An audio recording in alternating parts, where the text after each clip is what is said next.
ਜਿਹਦਾ ਫੌਜ ਹੋ ਗਿਆ ਮੈਂ ਉਹਨਾਂ ਦੀ ਕਰਨੀ ਪੁੱਤ ਮੈਂ ਸੋਚਿਆ ਚਾਹ ਦੇ ਨਹੀਂ ਮੰਨੀ ਨਾ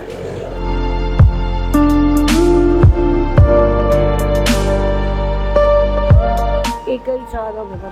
ਇਹਦਾ ਮੇਰਾ ਆਦਮੀ ਫੌਜ ਹੋ ਗਿਆ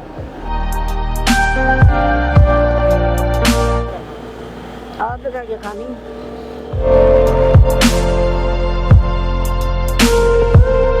ਉਹ ਨਹੀਂ ਕਰ ਰਿਹਾ ਬਿਮਾਰ ਇੱਕ ਜਰਾ ਉਹਦਾ ਦਿਮਾਗ ਨਹੀਂ ਸਹੀ ਇੱਕ ਮੇਰਾ ਪੁੱਤ ਹੈ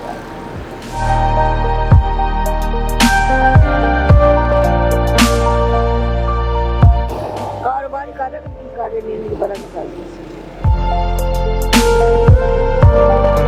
ਜਮਾ ਤੋਂ ਆ ਗਈ ਉਹ ਬੰਦ ਹੋ ਗਿਆ ਤੁਹਾਡਾ ਇੱਥੇ ਹੁਣ ਕਦੀ ਕਦੀ ਆ ਜਾਈਦਾ ਗਾਉਣਾ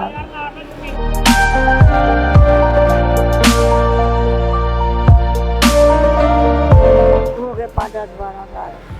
ਬਹੁਤ ਚਿਰ ਹੋ ਗਿਆ